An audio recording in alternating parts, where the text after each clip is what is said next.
Hello friend, my name is Derek Harder, and in this video we're going to continue talking about our materials from chapter 3 of our textbook. So we're going to look at some more details, some more advanced concepts of using logical operators in order to create more complex compound Boolean expressions, and say a few more words about Boolean variables. All this is useful for creating more complex condition structures, and you'll need to be able to use these and understand these kinds of concepts in order to write the programs for this class. Okay, if you're ready, let's go ahead and get started then. So Python basically has 3 logical operators. This is the same for all programming languages, really.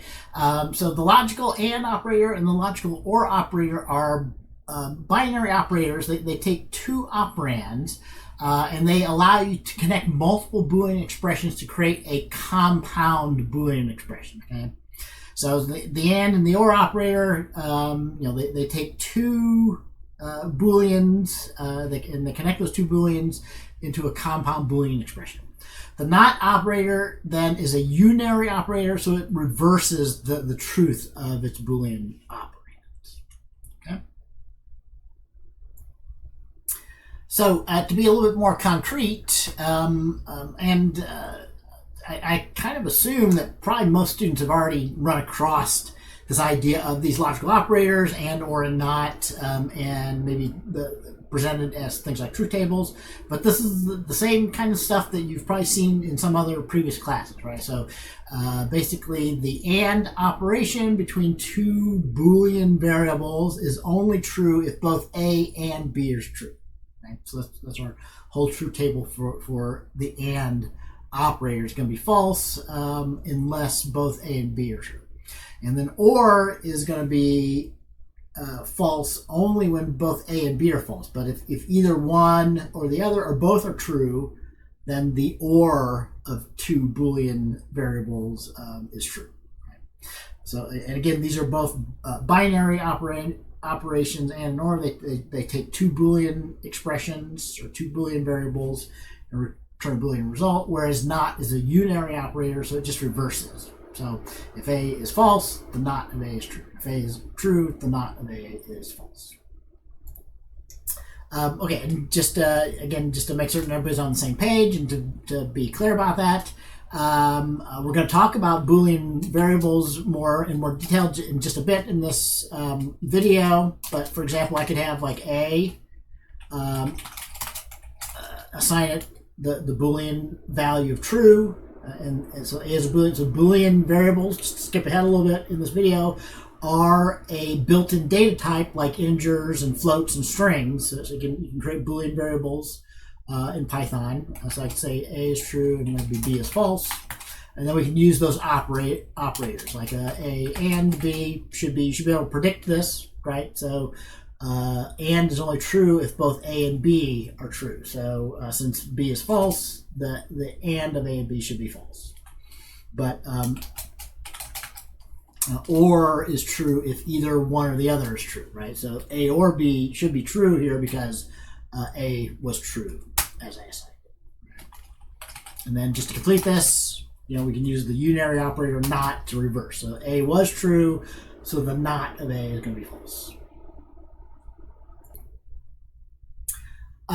So a little bit of an aside, but you may need to know this for this class or in general when you're programming in any programming language has this feature when evaluating compound Boolean expressions called short circuit evaluation. So when deciding the value of a compound Boolean expression, so that's just something that has an and or an or even I didn't mention it before, but you can actually have more than a single and or statement. So to make compound statements with even more complex, with more than a single one of these logical operators in it. So basically, you know whether something is going to be true or false. So just take and as an example. So this short circuiting is done both for or and operators. But for and, you know that if either A or B, if either the left-hand side or the right-hand side is false, the expression is going to be false. So if you evaluate A and it comes out to be false, you don't have to evaluate B if you're doing an and. You immediately know it's going to be false, right? The similar thing happens for or, but or is going to be true if any of them are true. So if you evaluate the left-hand side and it's true for an or, you don't have to evaluate the right-hand side, okay?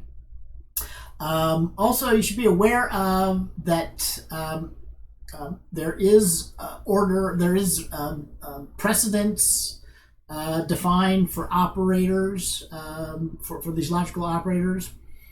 So in general, there's going to be a left to right order of evaluation. So if you have a bunch of and statements in a complex expression, it will do them from left to right. If you have a mix of and or statements, a little bit more complex. We may talk about this later in the course, but and has a higher precedence than or.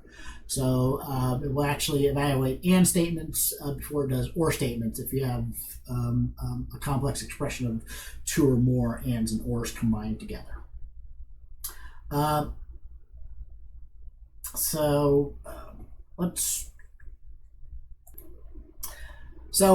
Let's talk a little bit more about short circuiting, make certain people understand what this means. I think you probably will need to understand this for this course. You may need this for the quiz, for this week's reading quiz. So, for example, so in this code here, we haven't talked about function set in this class, so don't worry about this, but just understand that when we evaluate this function, it's always returning true here, right? But the thing is that it takes some time before it returns true, okay? So short circuiting, for an and statement, if A is false, we know that the and of A and whatever else is going to be false. So short circuiting is just going to, as soon as it determines that the left-hand side is false, it doesn't have to, it will short circuit the evaluation of this expression. It won't actually do the evaluation of the right-hand side here. So we can see that by, if we run this code, my file here, if I interpret it using the Python interpreter, it immediately returns real quickly false here, right? Because since A was false, it knows that the expression is going to be false and the else gets executed here, right? On the other hand, if A is true, you'll notice behavior is different here. When we run it, there's a noticeable pause because it's doing a bunch of work before it determines that it's true, right? So then when it returns true, it knows only then, since this is true, it has to evaluate that. It couldn't short circuit the expression, and since they were both true, it finally decides that the condition was true, so it does the print statement in the if condition. And so, the same thing happens for or, so I won't show an example of or, but or would be only if A is true for an or, it knows that it doesn't have to evaluate the second part, right? So it can short circuit an or in a similar but reversed kind of way. So back to a few more things about compound Boolean expressions using these logical operators. So here's a table from the textbook. Again, we're only showing examples where we're using a single logical operator, like a single and or a single or, right? So, you can have more than one and or combine these to get even more complex compound Boolean expressions here, right? So, but these read basically, this is true if x is greater than y and a is less than b. Right? A note then also about operator precedence. So relational operators like greater than, less than, equal to always have higher precedence than and, or, and not. So yeah, the parentheses aren't necessary here. The parentheses are necessary here. I'll come back to that in a second here. So, but what that means is that since these have a higher precedence, it's going to evaluate x greater than y. It's also going to evaluate a is less than b before it evaluates the and Boolean expression of that and that. Okay, hopefully that makes sense, right? So you don't need the expressions for these unless you really want to evaluate y and a. Then you'd have to put parentheses around y and a, but that expression wouldn't make sense here. Okay? So back to this one here, the not, if you didn't have the parentheses, yeah, the parentheses shouldn't be necessary here. I'm trying to think about how this would work, but since this has a higher precedence, it should evaluate x greater than y before it applies the not. Okay, if you're ever unsure about that, since now that I'm thinking about this, I'm pretty certain that my answer is right on that. But let's just check that out real quickly. So just a real quick few more examples of this. We will come back probably to more complex examples of creating compound Boolean expressions. But let's say we have x is 5 and y is 7. So it's not true, so it's false that x is greater than y, right? Because 5 is not greater, 5 is less than 7. So it's not true that 5 is greater than 7, right? So we should get the same result whether we use parentheses or not, because this is basically doing the not false, which is true in both cases.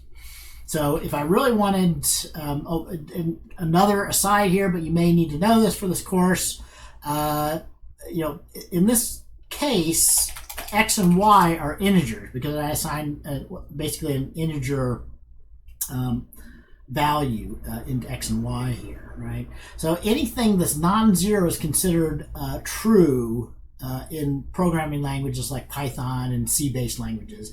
Anything that's zero is considered false. So, for example, if I do the not of x, so since 5 is not 0, it would be considered true, and the not of x would be false. Right? So,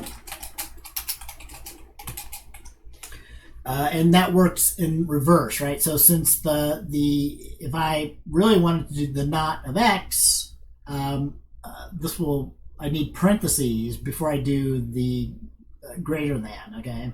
So think about this a little bit here. So I'm doing some stuff. Again, you might need to know this, and we'll come back to this, but this is going to rely on the conversion of integers to Boolean values. So, the integer 5 is considered a Boolean of true.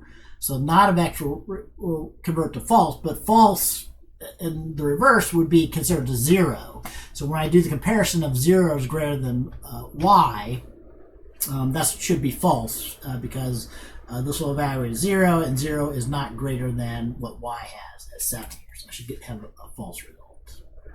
But if y was -1 or something less than 0, that should be true because 0 is greater than -1. Okay? Anyway, like I said, we will come back to stuff like this, but for now, if I can go back to here, definitely at this point in the course, though, be comfortable with, you should be able to understand simple Boolean expressions with like a single and or in those. You'll need those a lot for the current assignments and things we're going to be doing in the class, right? And in particular, then moving on here, so a thing you'll need for the assignments for this week's materials are often we need to check if the range, if some values is within a particular range. So if we need to check if x is somewhere between 10 and 20 inclusive, so greater than or equal to 10, less than or equal to 20, we can use like an and. Or if we need to check if something is not in the range of 10 to 20, we can use like an or statement. So either x is less than 10, so this is only true if x is less than 10 or it's greater than 20. It's not in the range between 10 to 20. So yeah, I mean, that was basically what we're just talking about, checking numeric range, but this is a very common thing. If we need to check if it's within a specific range, you can use an and statement, and if we need to check if it's not within that range, you could use an or. So jumping over real quickly for an example of that, right? So if I need to check if x is in the range of 10 to 20,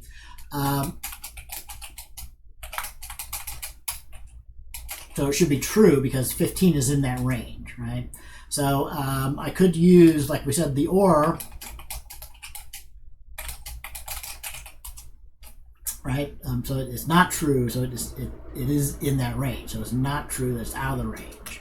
Or another thing you could do, right? So here we begin to get a little bit more complex, but I might consider this a little bit more readable. So if I want to check if something is not in a particular range, I might use the not operator. Right, so here, 50 is going to be true that it's in that range, but then we negate that. So I would read this as it's not in the range of 10 to 20. And it is false when x is 15 because it is in the range. But if x was out of that range, say x is 9, then it should be true. So now x is not in the range from 10 to 20. So just to wrap up our discussion about logical operators here. So this is very common. So you should be comfortable with like checking numeric ranges using a simple logical operators like an and or an or here. We already mentioned that comparison operators. So the comparison operators like greater than, less than have higher precedence. So and this is normally what we mean is we want to check whether x is greater than or equal to 10, check whether x is less than or equal to 20, and to only be true if both of those are true, right? So and has lower precedence than the less than or greater than or less than equal greater than equal to. And also we already discussed short circuiting. I won't talk about it again, but short circuiting would be happening in both of these cases. So if x was less than 10, I wouldn't have to evaluate the right hand side here for the and, because it knows this is going to be false. It's going to be out of the range there. Okay, and then finally, I had already mentioned Boolean variables, but just to make sure I didn't miss anything when we talked about this, a Boolean variable is a basic data type in the Python language like ints and floats and strings. So, but a Boolean variable can only contain one or two values, true or false. Okay? So Boolean variables are going to be useful for lots of the things you need to do for this class. You can explicitly use a Boolean variable. They're often used as flags to indicate whether some specific condition is true or false or not to do something. Right? I won't type this code in here, but so in this example, like the first one we show here, we assign the result of doing a Boolean comparison. So since it's not true that sales is greater than 50,000, when we assign the result of that, we end up creating a Boolean variable called sales quota met, and it's false that the sales quota was met when we did the check here.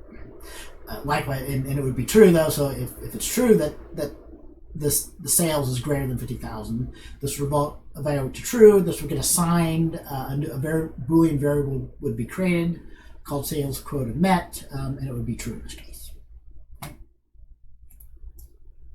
Okay, so then just quickly summarize what we talked about in this video. The logical operators and, or, and not allow you to connect multiple Boolean expressions to create compound expressions. And as an aside on that, I mean, pretty much all programming languages that I'm familiar with that are procedural, these are the basic Boolean operators. There might be a different symbol for and, or, and not in the language, but they will have an and, or, and not to create Boolean expressions like this. So we mentioned this in a previous video. So one thing for the reason why you would want to use logical operators is often to avoid nesting. So it's often simpler to have a compound Boolean expression rather than to have nested blocks of if-else statements. It'll make your code simpler if you use a more complex Boolean expression instead of using a complex nesting of if-else statements. Okay? So a common use, I think you probably need this for the assignment for this unit, is to check whether values are within or outside of a needed range. Okay, and there is a actual Boolean data type which is closely related to this idea of Boolean expression. So you can actually assign a Boolean expression or create a variable that's a Boolean variable. It only holds one or two values, true or false. Okay? Not all programming languages have a Boolean as a basic data type in the language, what Python does. All right, So that's it for this video. I hope that's useful for you. Please join me for the next video, and I hope to see you in class.